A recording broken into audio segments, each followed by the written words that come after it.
మంత్రివర్గంలో ఇద్దరు తెలుగుదేశం ఎంపీలకు స్థానం ఖరారైంది. శ్రీకాకుళం నుంచి వరుసగా మూడోసారి ఎంపీగా గెలిచిన కింజారావు రామ్మోహన్ నాయుడుకి కేబినెట్ మంత్రి పదవి దక్కనుంది. గుంటూరు ఎంపీగా తొలిసారి గెలిచిన పెమ్మసాని చంద్రశేఖర్ కు సహాయ మంత్రి పదవి ఇవ్వనున్నారు. ఇవాళ ప్రధానమంత్రి నరేంద్ర మోదీతో పాటు వీరిద్దరూ కూడా మంత్రులుగా ప్రమాణ స్వీకారం చేయనున్నారు. 16 ఎంపీ స్థానాలు గెలిచిన టీడీపీ ఎన్డీఏ కూటమిలో బీజేపీ తర్వాత రెండో అతిపెద్ద పార్టీగా నిలిచింది. ఈ నేపథ్యంలో మంత్రివర్గ విస్తరణలో తెలుగుదేశం పార్టీకి మరో 2 మంత్రి పదవులు దక్కనున్నట్లు పార్టీ వర్గాలు తెలిపాయి. మంత్రి పదవులు దక్కించుకున్న రామ్మోహన్ నాయుడు, చంద్రశేఖర్లకు చంద్రబాబు ఫోన్ చేసి శుభాకాంక్షలు తెలిపారు. కేంద్ర మాజీ మంత్రి దివంగత ఎర్రన్నాయుడి కుమారుడిగా రాజకీయాల్లోకి వచ్చిన రామ్మోహన్ నాయుడు వరుసగా మూడోసారి శ్రీకాకుళం నుంచి ఎంపీగా ఎన్నికయ్యారు. 2019 ఎన్నికల్లో రాష్ట్రమంతా వైఎస్ఆర్సీపీ గాలి వీచి తట్టుకొని నిలబడి ఎంపీగా గెలిచారు. చంద్రబాబుకు అత్యంత సన్నిహితుడైన ఎర్రన్నాయుడి కుమారుడిగా ఉత్తరాంధ్ర నుంచి వరుసగా గెలుస్తున్న యువ నేతగా, పార్లమెంటరీ వ్యవహారాల్లో అనుభవం ఉన్న నాయకుడిగా రామ్మోహన్ నాయుడుకి మంత్రి పదవి ఖాయమని అందరూ ఊహించిందే. తెలుగు, హిందీ, ఆంగ్ల భాషల్లో ప్రావీణ్యంతో పార్లమెంటు చర్చల్లో ఆయన ఇప్పటికే ముద్ర వేశారు.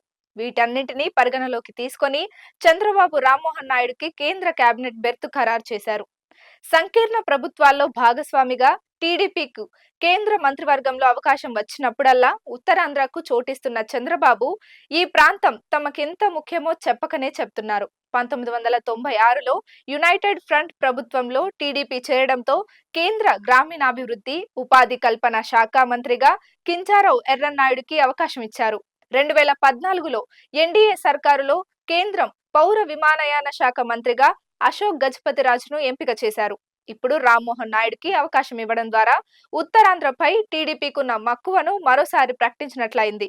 శ్రీకాకుళం జిల్లా కోటబొమ్మాలి మండలం నిమ్మాడ గ్రామంలో కింజారావు రామ్మోహన్ నాయుడు జన్మించారు. అతని వయస్సు 36 సంవత్సరాలు. బీటెక్, ఎంబీఏ పూర్తి చేశారు. రామ్మోహన్ తల్లిదండ్రుల పేరు విజయలక్ష్మి, ఎర్రనాయుడు కాగా భార్య పేరు శ్రావ్య. నివర్ని హన్వి, శివాంకృతి అనే ఇద్దరు కుమార్తెలు ఉన్నారు. తండ్రి దివంగత ఎర్రన్నాయుడు 2012 నవంబర్ 2న రోడ్డు ప్రమాదంలో మృతి చెందడంతో రామ్మోహన్ నాయుడు రాజకీయ రంగ ప్రవేశం చేశారు. 2014లో శ్రీకాకుళం లోక్సభ నియోజకవర్గ పరిధిలో సైకిల్ యాత్ర చేసి పార్టీ శ్రేణులకు, ప్రజలకు చేరువయ్యారు. ఆ ఎన్నికల్లో టీడీపీ తరపున మరోసారి పోటీ చేసి 1.27 లక్షల ఓట్లకు పైగా మెజారిటీతో శ్రీకాకుళం ఎంపీగా గెలుపొందారు. 2019 సార్వత్రిక ఎన్నికల్లో పార్లమెంటు నియోజకవర్గ పరిధిలోని 5 అసెంబ్లీ స్థానాల్లో టీడీపీ ఓటమి పాలైన తాము మాత్రం ఎంపీగా గెలిచి పట్టు నిలబెట్టుకున్నారు. 2024 సార్వత్రిక ఎన్నికల్లో 3.27 లక్షల ఓట్ల మెజారిటీతో గెలుపొందారు. టీడీపీ జాతీయ ప్రధాన కార్యదర్శిగాను బాధ్యతలు నిర్వహిస్తున్నారు. రామ్మోహన్ నాయుడు చిన్నాన్న అచ్చెన్నాయుడు తెదేపా రాష్ట్ర అధ్యక్షుడు. సోదరి ఆదిరెడ్డి భవానీ మొన్నటి వరకు రాజమండ్రి సిటీ ఎమ్మెల్యేగా బాధ్యతలు నిర్వర్తించారు. ఈ ఎన్నికల్లో ఆమె భర్త ఆదిరెడ్డి వాసు అక్కడి నుంచే ఎమ్మెల్యేగా గెలుపొందారు. రామ్మోహన్ భార్య శ్రావ్య, తండ్రి బండారు సత్యనారాయణమూర్తి అనకాపల్లి జిల్లా మాడుగుల నుంచి ఎమ్మెల్యేగా గెలుపొందారు. ఈ ఎన్నికల ముందే క్రియాశీల రాజకీయాల్లోకి వచ్చిన పెమ్మసాని చంద్రశేఖర్ గుంటూరు నుంచి టీడీపీ ఎంపీగా భారీ మెజారిటీతో గెలిచారు. గుంటూరు జిల్లా బుర్రిపాలెం నుంచి సాధారణ వైద్యుడిగా అమెరికా వెళ్లిన ఆయన అనతి కాలంలో అంతర్జాతీయ స్థాయిలో గుర్తింపు తెచ్చుకున్నారు. అమెరికాలో వైద్య, విద్య లైసెన్సింగ్ పరీక్షకు హాజరయ్యే విద్యార్థుల కోసం యూ వరల్డ్ పేరుతో ఆన్లైన్ శిక్షణ సంస్థను ప్రారంభించి స్వల్ప వ్యయంతో వారికి శిక్షణ అందించేందుకు శ్రీకారం చుట్టారు. ఈ సంస్థ తర్వాత వివిధ కోర్సుల్లో పరీక్షలకు ఆన్లైన్ శిక్షణ ఇస్తూ కొద్ది కాలంలోనే వేల కోట్ల రూపాయలకు ఎదిగింది. అంతర్జాతీయంగా ఆయనకున్న అనుభవం రాష్ట్రానికి పరిశ్రమలు తీసుకురావడం, ఇక్కడి యువతకు ఉపాధి అవకాశాల కల్పనలో ఉపకరిస్తుందనే ఉద్దేశంతో ఆయనను కేంద్ర మంత్రి పదవికి చంద్రబాబు ఎంపిక చేసినట్టు చెబుతున్నారు. కేబినెట్ ఎంపికలో తొలుత 10 స్థానాల కన్నా ఎక్కువ చోట్ల గెలిచిన పార్టీలకు ప్రాతినిధ్యం కల్పిస్తున్నారని, ఈ నేపథ్యంలో టీడీపీకు తొలుత 2 మంత్రి పదవులు ఇస్తున్నట్లు సమాచారం. మంత్రివర్గ విస్తరణలో మరో 2 మంత్రి పదవులు వస్తాయని తెలుగుదేశం వర్గాలు చెబుతున్నాయి. గుంటూరు జిల్లా తెనాలి మండలం బుర్రిపాలెంలో పెమ్మసాని చంద్రశేఖర్ జన్మించారు. ఇతని వయస్సు 47 సంవత్సరాలు కాగా ఎంబీబీఎస్, ఎండీ పూర్తి చేశారు. పెమ్మసాని తల్లిదండ్రులు సువర్చల సాంబశివరావు కాగా భార్య పేరు డాక్టర్ శ్రీరత్న. ఇతనికి ఒక కుమారుడు, కుమార్తె ఉన్నారు.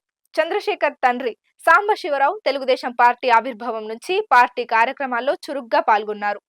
వ్యాపారరీత్యా నర్సరావుపేటలో స్థిరపడ్డారు. మాధురి సాంబయ్యగా నర్సరావుపేట ప్రాంత వాసులకు సుపరిచితులు. చంద్రశేఖర్ ఎంసెట్ లో 27వ ర్యాంక్ సాధించి పీజీ చదివేందుకు అమెరికా వెళ్లిన ఆయన అక్కడ United states medical licensing exam పూర్తి చేయడంలో వసతి, శిక్షణకు వ్యవహారం వంటి సమస్యలను ఎదుర్కొన్నారు. పోస్ట్ గ్రాడ్యుయేషన్ లో జనరల్ గైసింగర్ వైద్య కేంద్రం నుంచి అత్యధిక మార్కులు సాధించి ప్రతిభ చాటారు. అమెరికాలో లైసెన్సింగ్ ఎగ్జామ్ కు హాజరయ్యే విద్యార్థుల కోసం యూ వరల్డ్ పేరుతో ఆన్లైన్ శిక్షణ సంస్థను స్థాపించారు. అమెరికాలోని డల్లాస్ లో పెమ్మసాని ఫౌండేషన్ ద్వారా ఉచిత వైద్య సేవలు అందించారు. తొలి నుంచి టీడీపీతో అనుబంధం ఉన్న చంద్రశేఖర్ ఎన్ఆర్ఐ విభాగం తరపున క్రియాశీలకంగా వ్యవహరించారు. 2014లో నర్సరావుపేట పార్లమెంట్ స్థానం నుంచి టీడీపీ అభ్యర్థిగా ఆయన పేరు ఖరారైన రాజకీయ పరిణామాల నేపథ్యంలో రాయపాటి సాంబశివరావు పోటీ చేశారు. బీజేపీ అగ్రనేత వారణాసి ఎంపీ నరేంద్ర మోదీ నేటి రాత్రి 7:15 వరుసగా మూడోసారి ప్రధానమంత్రిగా ప్రమాణ స్వీకారం చేయనున్నారు. ఈ కార్యక్రమం దేశ రాజధాని ఢిల్లీలోని రాష్ట్రపతి భవన్ లో జరగనుంది. ఈ నేపథ్యంలో ఢిల్లీ పోలీసులు అందుకు సంబంధించిన భద్రతా ఏర్పాట్లను సిద్ధం చేశారు. ప్రమాణ స్వీకారోత్సవానికి సార్క్ సభ్య దేశాలతో పాటు పలు దేశాల ప్రముఖులు రానున్న నేపథ్యంలో దేశ రాజధానిలో హై అలర్ట్ ఉంటుందని అధికారులు ప్రకటించారు. దీంతో 9, 10న 2 రోజుల పాటు ఢిల్లీలో నిషేధాజ్ఞలు అమల్లో ఉంటాయని పోలీస్ కమిషనర్ సంజయ్ అరోరా ఉత్తర్వులు జారీ చేశారు. దేశ రాజధానిని నో ఫ్లై జోన్ గా ప్రకటించి నిషేధాజ్ఞలు విధించారు. కొంతమంది నేరస్తులు, సంఘ వ్యతిరేక వ్యక్తులు, ఉగ్రవాదులు భారతదేశం పట్ల శత్రుత్వం కలిగి ఉన్న క్రమంలో సాధారణ ప్రజలు, ప్రముఖులు, ముఖ్యమైన సంస్థల భద్రతకు ముప్పు వాటిల్లకుండా భద్రతను కట్టుదిట్టం చేసినట్లు తెలిపారు. ఈ నేపథ్యంలో రాష్ట్రపతి భవన్ పరిసర ప్రాంతాలను కంట్రోల్ ఏరియాగా మార్చారు. సన్సన్ Marg, Rafi Marg, Raisina road, Rajendra Prasad road, Mother Teresa crescent, Sardar Patel మార్గాలలో పాస్ ఉన్న వాహనాలను మాత్రమే రావాలని సూచించారు. 500కు పైగా సీసీటీవీ కెమెరాల ద్వారా ఈ కార్యక్రమాన్ని పర్యవేక్షించనున్నట్లు పోలీసులు తెలిపారు.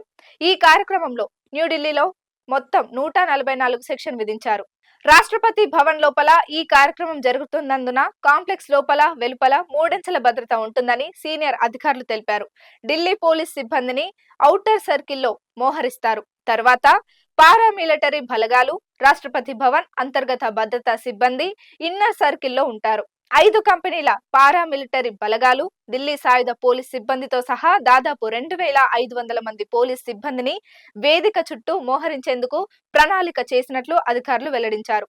దీంతో పాటు ప్రముఖులు ప్రయాణించే మార్గాల్లో స్నిప్పర్లు సాయుధ పోలీసు సిబ్బందిని మోహరిస్తాయని, ఢిల్లీలోని కీలక ప్రదేశాల్లో డ్రోన్లను మోహరిస్తామని మరో అధికారి అన్నారు.